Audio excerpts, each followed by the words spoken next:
Hello everybody, welcome back for another video. Hope you're all doing well and that you're all having a great day. We have a lot happening in the cryptocurrency space, so without further ado, let's jump right into it. The Wall Street Blockchain Alliance, or the WSBA, has joined blockchain consortium known as R3 to develop applications and solutions on their Corda platform, a February 5th press release reports. According to the statement made by CEO of R3, his name is David E. Rudder, the WSBA and R3 will collaborate in order to advocate a strategic approach to collaborating with regulatory bodies so that financial markets and beyond can gain the full benefits of blockchain capabilities. The WSBA is a nonprofit trade association that promotes the global adoption of blockchain technology and crypto assets across international markets. And here's where it gets very interesting. R3, an enterprise blockchain software firm with over 300 partners, has developed Corda, an open source blockchain platform for both the private and public sectors across multiple industries. Corda is a blockchain platform that allows for institutions to transact directly with the usage of smart contracts while ensuring their users' privacy and security. In mid-January, R3 announced the launch of the Corda Network, with for nonprofit organization the Corda Network Foundation responsible for its operations. On the 30th of January, Cointelegraph reported that Japanese financial company SBI Holdings would also partner with R3 as they aim to help them develop the local use of Corda blockchain on their platform. Also at the end of January, major global banking payment system known as SWIFT revealed its plan to develop a proof-of-concept gateway that would allow R3 to link to the SWIFT network, the global payments innovation payments for their platform. Speculation abound. I'm pretty sure you kind of all get where this is heading. We have a situation where R3 and in essence Corda as well uses XRP to send payments. They now have over 300 partners.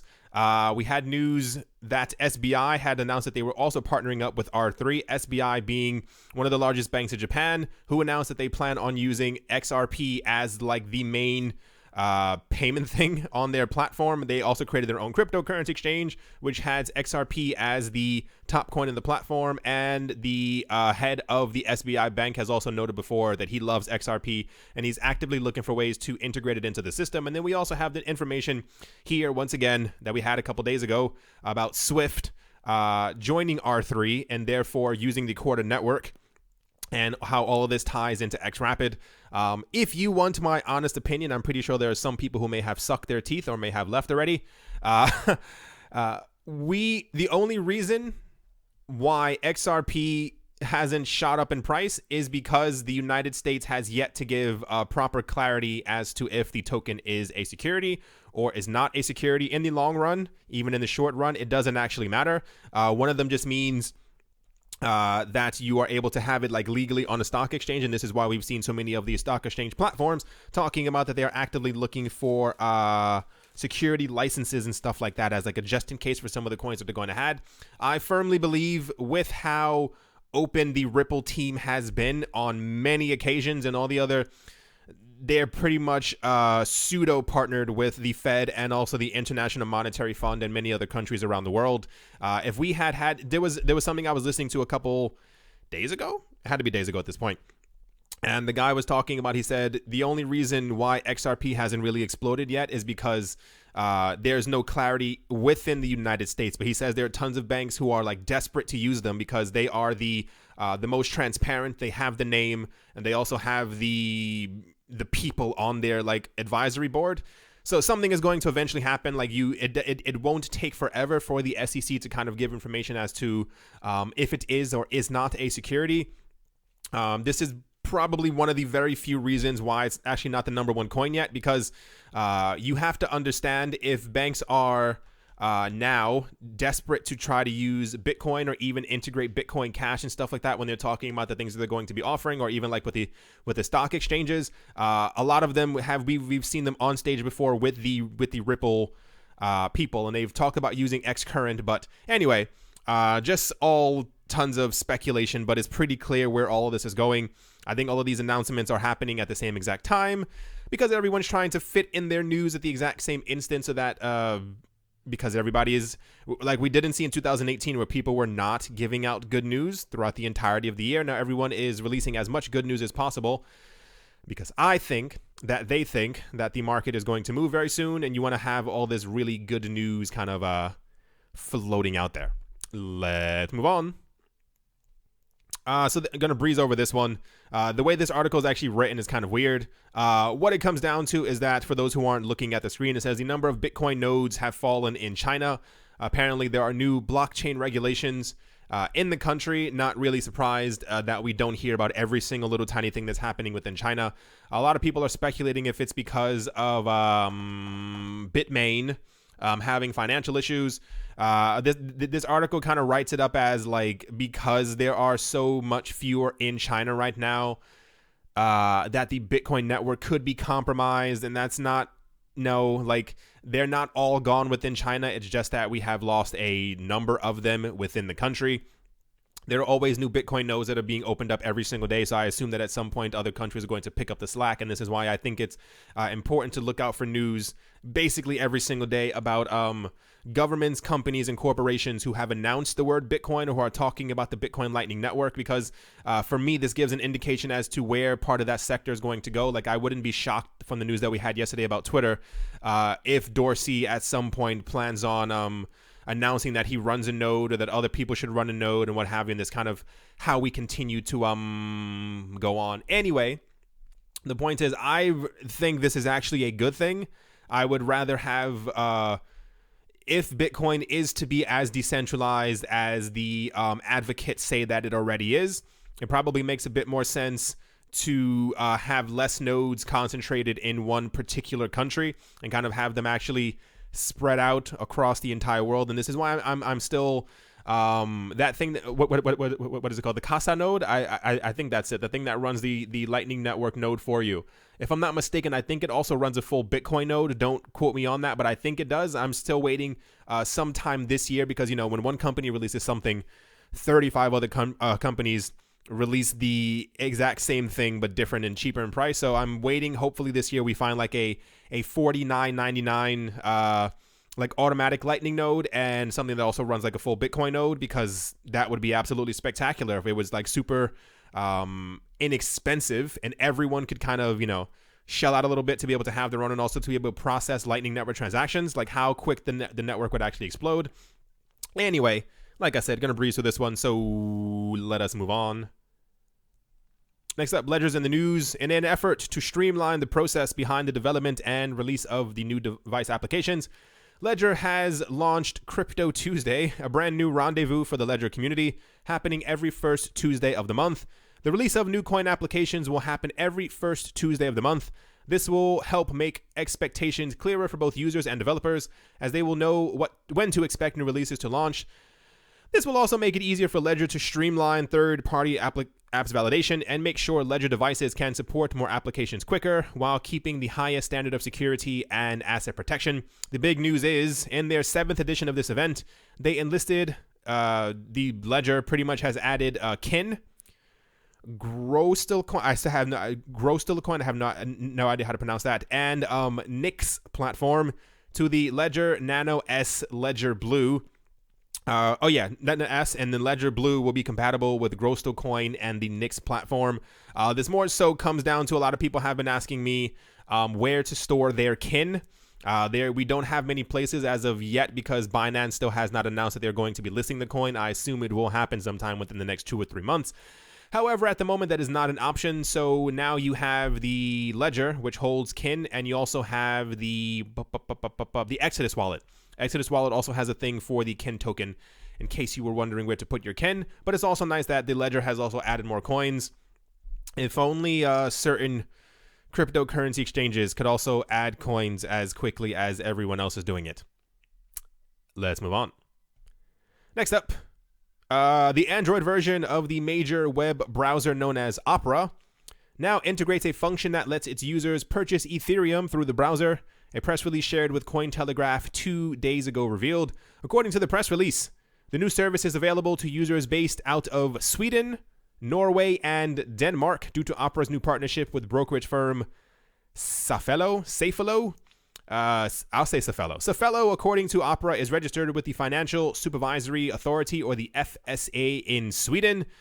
Julia Sindritsileros, senior PR manager at Opera, told Cointelegraph in an email that Opera's addition of Ethereum purchasing through its browser allows users to immediately buy the cryptocurrency online.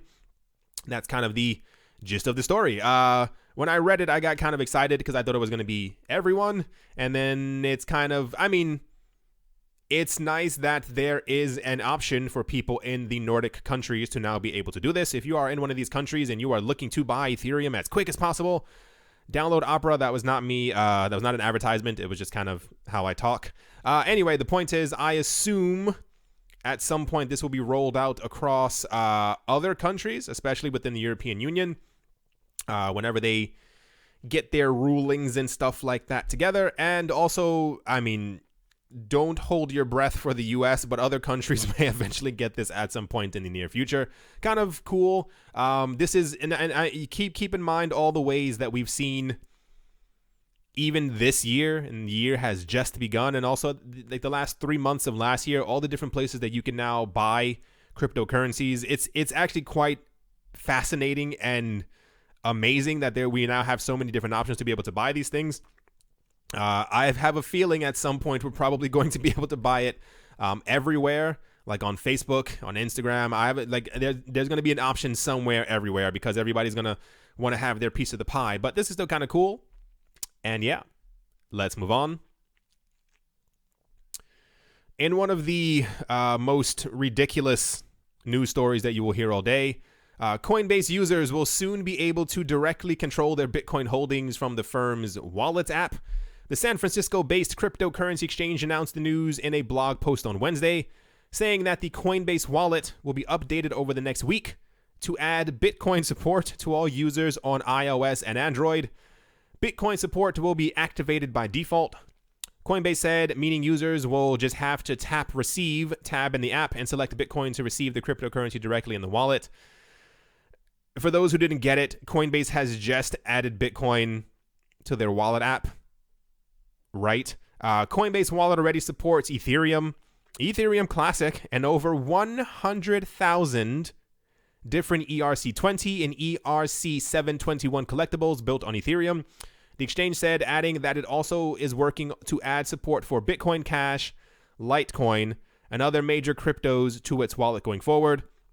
Coinbase explained that when the main Coinbase app or Coinbase.com, users can buy cryptocurrencies and the exchange itself stores the keys certainly, okay? Oh, essentially, certainly.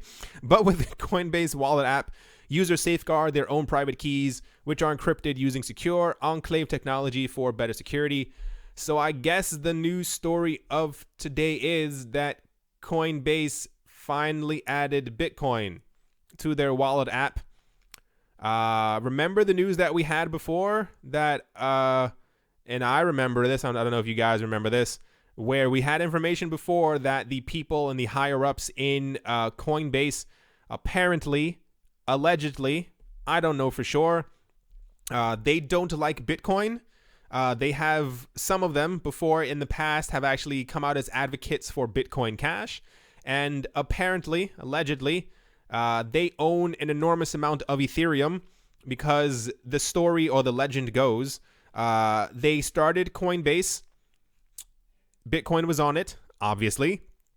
And then Ethereum launched and they saw this as the new coin to get into. So apparently they hold an enormous amount. And this is why we've seen over the last couple of months, you may have noticed because I did, where they were like, yeah, we're going to add 30 something new coins. And they only added ERC20 tokens onto their platform. And everyone was like, when are we going to get Cardano? When you guys going to add EOS? And they're like, 3 more ERC20 tokens. And everyone's like, have you guys thought about adding XRP? Fantastic news. We've added 7 more ERC20 tokens. It's fairly obvious at this point. I mean, it's great to have diversity. It's nice to see that they added Ethereum before Bitcoin. But just a little odd that you would have support for Ethereum, Ethereum Classic, and over 100,000 ERC20 and ER721 collectible tokens before you actually add Bitcoin. But I mean, no one should be shocked. It's Coinbase. I assume we will get EOS and Cardano and XRP on their platform. I want to say in like 2023. That seems like a good enough time frame. That seems about realistic. I feel like when the rest of the world has already added all these things, Coinbase is going to have another like a 12 days of St. Patrick's Day or something like that, and they'll add all these random coins that everyone is kind of using already. Anyway, good job Coinbase on adding Bitcoin. That's spectacular for 2012. Let's move on. Next up, Litecoin is up by a lot. When I woke up, it wasn't up, and then lo and behold, for some reason the price has skyrocketed. I don't think there's like an actual reason in this article, but it appears that it could be because of the optimism based around the Charlie Lee and the Litecoin Foundation. I was thinking Charlie and the Chocolate Factory. Charlie Lee and the Litecoin Foundation adding or announcing their potential support for adding something along the lines of Mimblewimble onto their coin. I said it before months ago. The Litecoin coin was very boring to me. It really wasn't doing much. We had the leader of the platform not really leadering or being there for the platform, and now that he's back in full force, lo and behold, the price is going up. And then also because I announced before, if we ever have any type of like private transaction layer on top of it, that's going to be incredibly bullish for the Litecoin coin. Why do I keep saying that? For Litecoin. And lo and behold, it is coming true. I would like to see a little bit more from the Litecoin team, but they now have my attention, and I'm kind of gunning for them. I kind of want them to do very well, because if you think about it, imagine a situation where Litecoin has ZK Snarks and also Mimblewimble on top of it. That means one of the oldest coins now has exactly what Monero, Zcash, Grin, and Beam all have. And then you can kind of make the argument, well, Litecoin has all of those things. Why do we need the other coins? See what I'm getting at? Yeah. To kind of finish things off on a bright, dark note, Matt Haugen, Global Head of Research at Bitwise Asset Management and President at ETF.com, expressed his idea that most cryptocurrencies will die in an interview with Bloomberg that was published around a couple days ago. During the interview, Haugen declared that he thinks that there are 2,000 cryptocurrencies out there. 95% of them are useless and will die a painful death, he said. The sooner that happens, the better. According to Haugen, there's a lot of what he defines as bubble-related bad activity in the crypto industry that is currently getting cleared up. He also said that he expects important things will come from what will be left. He said just like from the dot-com ashes emerged Amazon, Google, Facebook, etc. Haugen also pointed out that he's way more bullish on crypto assets than on blockchain. To explain, he compared the current state of blockchain to the internet's nascency. He said, if you remember the early days of the internet, everyone was really excited about corporate entrance. People thought corporation entrants were the thing. The analogy became between an open internet, which people are like, no one will trust that. End quote. That was a weird sentence. According to him, it is the same between private blockchains and public blockchains, since public blockchains are accessible by anyone and need a crypto asset, and according to him, open accessible technologies tend to win. However, he still thinks that private blockchains have their role and are important since they could permit faster and cheaper settlements and data management. For instance, Haugen explained that the private blockchains could be solutions to mortgage management. The point is, please pay attention to where you have your money, because I'm almost certain that we are definitely going to have a situation within the next 2 years where a lot of the coins that you may be holding are simply not going to be around anymore. And what's really funny about all of this is that you know deep down inside in your heart exactly which coins you're holding that are probably not going to be there, that you are hopeful for because you may have a lot of them, but you don't see any actual real usage of the coin. It's a very bad, and I'll put it this way, it's a very bad indication if during the course of 2018, if you did not hear from your development team at least 5 times that you can remember, or that they at least didn't release some type of like a press release, or that they didn't have an Ask Me Anything on YouTube or something along those lines. A lot of coins are going to perish. It's going to happen very fast. The good news is 95%, the extra 5% will lead us with around 100 coins. So take your pickings, but this is why I said before, I only focus on the blue chip cryptocurrencies, because it's fairly obvious that even thank goodness this is number 6, that even the top 5 right now are probably not going to go anywhere anytime soon.